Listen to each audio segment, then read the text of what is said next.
It's that time of year again. The snow has melted, the days are getting longer, and the itch to get back on the road is getting stronger. We'll be back on the road by late April, but before we head out for our grand adventure of 2026, we have some work to do. De-winterizing isn't just about flushing the plumbing. It's a total system health check for ensuring that your first night out isn't spent fixing leaks in the dark or troubleshooting a dead battery.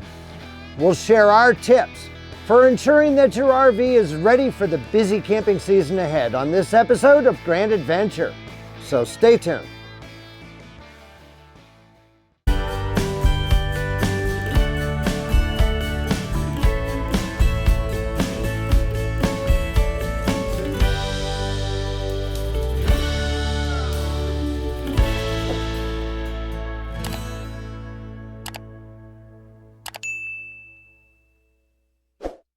This episode of Grand Adventure is sponsored by etrailer.com, where you'll find thousands of products for RVing, towing, camping, outdoor recreation, vehicles, boating, and more.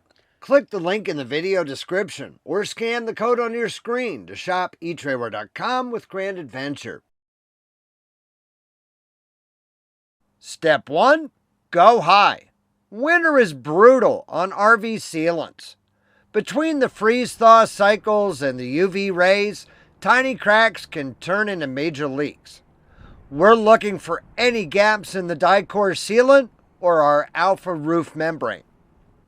In addition to the sealant around the vents, skylights, and other rooftop equipment, also check the radius, the area where the roof meets the sidewalls. That's a prime spot for winter stress cracks. And while you already have the ladder out, your solar panels are likely coated with a winter's worth of dirt and grime. Bring some window cleaner up onto the roof to give those panels a solid scrubbing to ensure they're operating at maximum efficiency. Now that we're done on the roof, it's time for the wet work. If you used RV antifreeze last fall when you put your RV in storage, it's time to flush out the plumbing lines. And don't forget, don't just do the faucets. You've got to hit the toilet, the outside shower, and that often forgotten black tank flush line. This is also a good time to sanitize your fresh water tank. This is one of those not fun but very necessary chores, especially if your RV has been sitting or you're prepping for a long season of travel. You'll want to have enough water and enough time to let the solution sit. Before you start, ensure your water heater is turned off and cooled down. If you have an onboard water softener or a water filter, you'll want to remove those too, as the bleach will ruin them. It's also a great time to pop in a fresh set of filters afterward. Most people bypass the water heater during this process to avoid getting high concentrations of bleach in the tank, but you can flush it separately with plain water to remove sediment. This is also a good time to check your water heater's anode rod and replace it as necessary. Remember, don't flip that water heater back on until the tank is once again full of fresh water to avoid any potential damage to the electric heating element. Let's have a look. You want to use industrial germicidal bleach available from hardware or home improvement stores, rather than household laundry bleach. You'll be using 1/4 cup of bleach for every 15 gallons of tank capacity. However, never pour straight bleach into the tank. Mix the total amount of bleach into a 1-gallon bucket of water first. Depending on your RV's plumbing, there are 2 common ways to get the mixture into your tank. If your RV has a gravity fill, use a funnel to pour your bleach water mixture directly into the gravity water fill port. If you have a Nautilus or similar water management panel like we do, use the sanitize setting to siphon the mixture from a bucket using your onboard pump. Then finish filling the freshwater tank with potable water until it is full. Turn on your water pump and open every faucet, hot and cold, one at a time. Run the water until you strongly smell bleach at the tap, then turn it off. Don't forget the shower heads and any outdoor kitchen or shower faucets. Now it's a waiting game. Let the solution sit in your water lines in your fresh water tank for at least 4 hours. For an even deeper cleaning, letting it sit overnight is even better. Once that time has passed, open your freshwater tank's drain and empty the tank completely. Then, refill the tank with fresh potable water. Run the faucets again until the smell of bleach is gone. If the smell persists, you can add a mixture of baking soda and water to the tank, let it circulate, and flush one more time. We still have much more work to get to.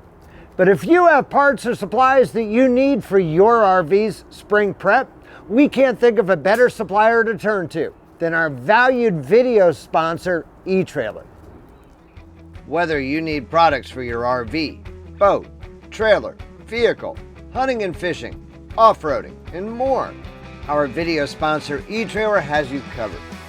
Best of all, you'll find over 100 US-based enthusiast customer service reps ready to help via phone, chat, or email, both before and after the sale.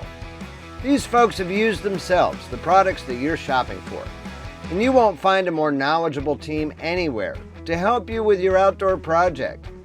Click the link in the video description or scan the code on your screen to shop etrailer.com with Grand Adventure.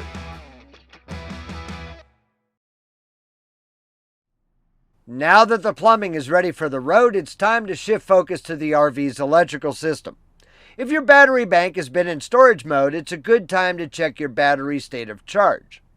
Retorque those battery connections to ensure that they haven't wiggled loose. Check your solar controller to see your solar harvest now that the sun's angle is rising higher in the sky, to ensure you're actually pulling the expected wattage. Make sure that your inverter charger, like our Victron MultiPlus 2, is ready to handle the load. Fire it up and run a high draw appliance like the microwave or a space heater for 5 minutes to ensure all connections are tight and didn't vibrate loose or oxidize. After sitting in the driveway or storage, those tires need a dedicated check too. Although we wear through trailer tires quickly, for most RVers they age out long before they wear out. Since 2000, the Department of Transportation has mandated a 4-digit code located on the sidewall of every tire, usually indented in a small pill-shaped or oval window. The first 2 digits represent the week of the year, 01 through 52, whereas the last 2 digits represent the year of manufacture. On our tire here, the code 2923 means that this tire was manufactured in the 29th week of 2023. Rubber is a biological product that undergoes oxidation and UV damage. Over time, tire compounds dry out, leading to cracks in the sidewall referred to as dry rot, potentially causing the tread to separate from the carcass at high speeds. For that reason, most tire professionals recommend replacing RV tires once they hit 6 years old, even if they look brand new or have been sitting in a garage. While you're at it, retorque those lug nuts and ensure that your TPMS batteries are still good and the sensors are still communicating with the dashboard. Spring is also an excellent time to remember to have your trailer's wheel bearings replaced and repacked, something that's recommended every 12 months or 10,000 miles, whichever comes first. It will avoid an inconvenient and dangerous axle failure out on the road. We also don't want to be transporting any hitchhikers. Inspect all exterior ports, including the furnace intake and water heater, as well as the cabinets, storage areas, and more for any winter tenants who may have moved in during the off-season. Last, it's time for the final safety checks. Just like in your home, put fresh batteries in the smoke detectors, something that's easy to forget following a long winter. And ensure that your rig's carbon monoxide and propane detector is still functioning as it should.